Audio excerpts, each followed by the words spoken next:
бір адамның өмір сүруге деген құлшынысы кеміп, бүкіл жолы жабылып түңілердей болады.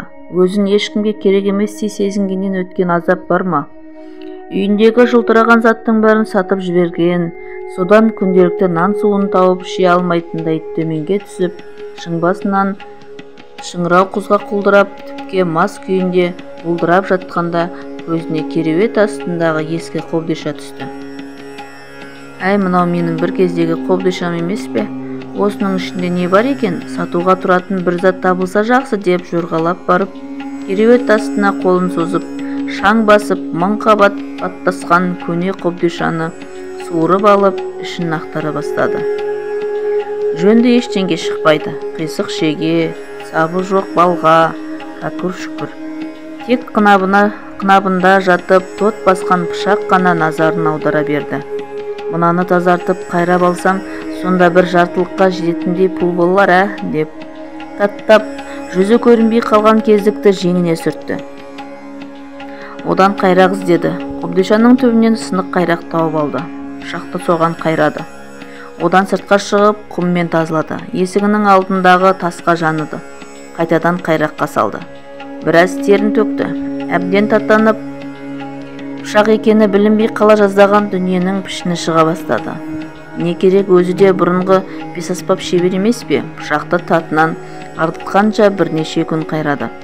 Жүзі жарқырап, өзі сондай үшкір, жүзі қылпып тұрған өткір пышаққа айналған күні өз-өзіне сене алмады. О, енді ұстқының кірді, сені сатып алатын адам табылатынына сенімдімін.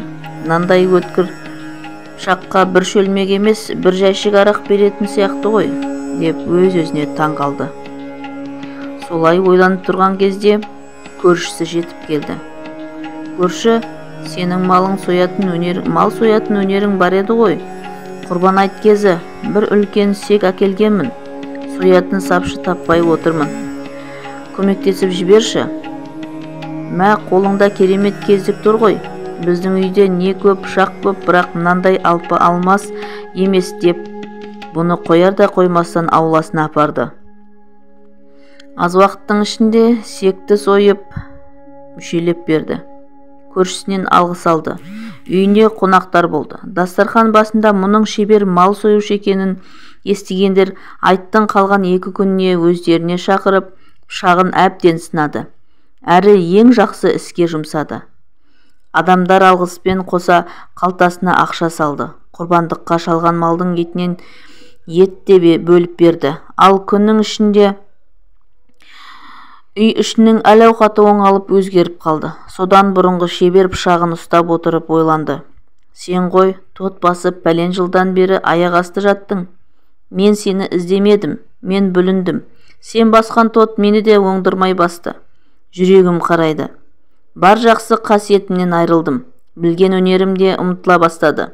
Сені қалай тауып алам? Таттан тазарттым. Сол сәттен бастап сен пайдаға астың. Адамдарға көп пайдаң тиді. Сенің арқаңда мен де жұрттан жақсы сөздер естім. Мен түсіндім. Менде тап сен сияқты іш сыртымдағы таттан тазалануым керек екен, деп адам дұрыс жолға қайтып оралды. Көп уақыт өтпей тұрмысы түзелді. Байыды. Ел жұрт оны сыйлайтын, құрметтейтін болды. Қас шебердің қолына қайта оралған өткір пышақ осылай иесін жөнге салды. Түзу жолға түсуіне себеп болды. Кейде түзу жолынан адасып жүрген адамдарға біздің бір жылы сөзіміз алмастай жарқ етпесе, қылығымыз керек болып тұрады. Жамандыққа жұмсалмайтын өткір пышақта, жылы құшақта бола білейік. Назарларыңызға рахмет. Әңгімем ұнаса, маған тіркеліп, лайк баса кетіңіз.